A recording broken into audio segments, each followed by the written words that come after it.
And what happened is we left, and that was the end of it. And then 2.5 years ago, 2019, I'm split up. I'm going through the divorce, the whole deal. And up on my Facebook feeder page comes Paige. And it's a video. Freaking Facebook. Here we go again. The algorithm's haunting you, bro. And she says, hey, guys, today's a really happy day, but it's kind of sad because it's the end of my mom's bucket list. Here I am on the Great Wall of China about to spread her last of her ashes. And I was like, holy shit. She actually really did what she said she was going to do. Wow. And you know how many people do that? Very few. Yeah. A lot of people think they do, but they don't. A lot of people will talk the talk, but not walk the walk. There she is walking on the freaking Great Wall of China, spreading her mom's ashes, doing what she said she was going to do. And that must have made you feel some type of way. Now, I'd been looking, like, occasionally on Facebook, just seeing what's happening on the page. And now this just came up, and I thought, I'm going to call her. Like, I hadn't talked to her in 6.5 years. I literally pick up the phone. How soon after seeing that video did you call her? Right as it was finishing. Boom. Yeah. And just called her and said, listen, Did she answer? No. I saw him call. I saw him pop up, and I was like, I just started smiling. I was like, I don't know what he's up about. This sneaky mofo. Let it go to voicemail. So you saw. I did, but you said, okay, buddy. I let it go to voicemail. Did you leave a voicemail? Of course. Please tell us what that voicemail sounded like. It was just, I'm so proud of you. I just saw your video on Facebook about finishing your mom's bucket list. I go, so many people never do what they say they're going to do. I always knew that your character was at the top of the list. Wow. I'm just proud of you. Hung up. And then a few minutes later, So you checked the voicemail? Mm-hmm. And then walk us through what's going on in your mind then. And I was like my heart started beating because I really liked him when we dated. Like, I thought, oh my gosh, we have so much in common. He didn't see it. I mean, first of all, the names are ridiculous. Yeah, Paige. Yeah, his birth date's the same as my father's. So, no daddy issues. But also at the time, a couple more things. I was a yoga instructor too. Like, I was traveling the world, but I took up yoga because I had broken my back the first time at 16. And it helped me train for all the mountain climbing and ultra running. And so the Arthur video really resonated with me. So when I saw him that weekend, it went viral in 2012, and I saw him in the airport, the reason why I went up to him, not just like, oh, hey, we're friends, both friends with Ira, it was because I said, I want to thank you for helping that man. I said, I understand the back pain because I've been in a body cast. I had to learn how to walk again. And yoga has helped me so much. And I love that you're reaching people through DDP yoga that wouldn't take a class from a big, tall blonde. He's a beat up older wrestler with tattoos, a man, So that's originally why it was. So we had that in common. And the broken back, he got into yoga because he blew out his back. Right. So when he broke up with me, but I was playing it cool. Like, I didn't want to be like, I really, really like you, And I was getting ready for a race in Iceland. But when he left you that voicemail and you were playing it, you're getting goosebumps, heart flutters. What's going on? Because I really liked it, but so I was like, please be separated from Brenda, because I didn't want to I didn't want him to be that creepy guy, because he was always such a stand-up person with me. And so I was like, please don't be the guy who says he's separated. And so I called him back and he congratulated me, and I had asked him like, oh, so how are things, with your wife? And he said they were separated. So I was You're like, yes, sir. Yes. But this is a really interesting part, and it was a while before we met. And we're not that at this point we're Atlanta and Nashville. It's only 3 hours, 3.5 hours.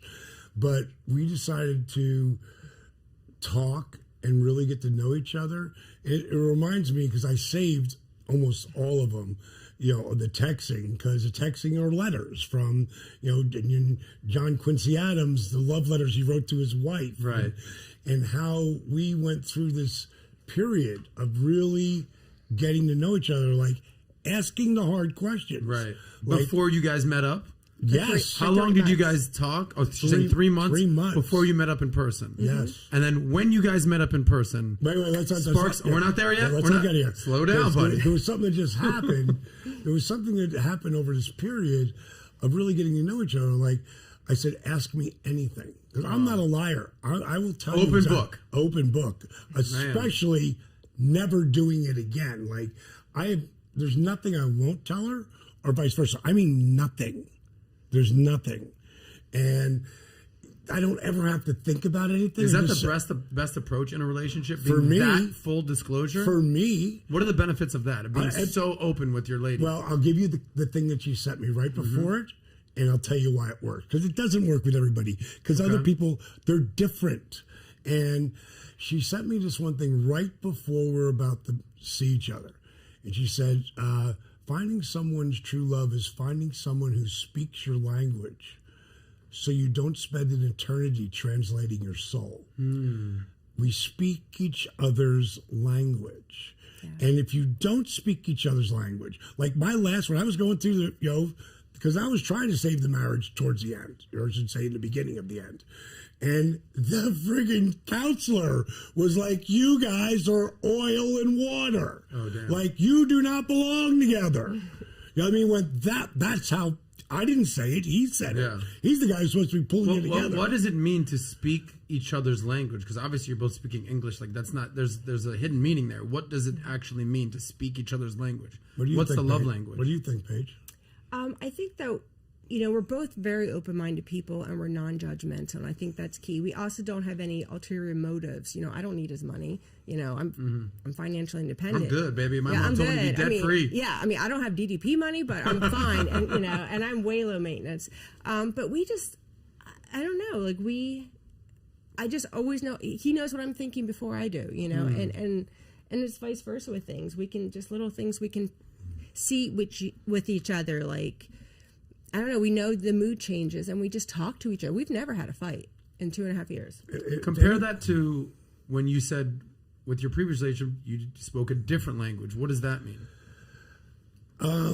It's like, I said right in the beginning, and that thing I just said about, two people could pick up a couch really easy. Yeah. That was Chris Rock. And it was a stand-up bit, but it wasn't. It was real life, because that's when comedy is the most funny, but also the most heartwarming, because it's the Maya Angelou. They'll forget what you said, they'll forget what you did, but they won't forget the way you made them feel. And when you have someone that you can talk to, like, there's nothing I won't tell her, because this is who I am. Like she said to me right in the beginning, what would my ex-wife say are the 3 reasons why she's not with you? Not mine, hers. And I gave them to her. And then I gave her mine. And then anything that we asked, we just completely, oh God, I wish I could find it on here. When I said, how do you feel about... Well, we actually have her on the phone right now. No, I don't mean her. I asked Paige, how do you feel about entitlement? I got a real problem with entitlement. Yeah. I'll give you everything, but I don't just, assume, Do you think hot women have a sense of entitlement that they have not I think naturally all people earned? Do. I think all you think people, it's universally? I think a lot of people, like kids, are really bad. Really bad, because they're entitled. Right. We got plenty of money. No, I have plenty of money. You got to earn yours. Right. That's like what Shaq tells his kids. Right. Is that I'm a multi-millionaire. You ain't shit. You got to go work for it. Right. Yeah. And the people, and I'm not telling anybody how to raise their kids, but the people who freaking go out and do everything for their kids, they're really most of them have real challenges.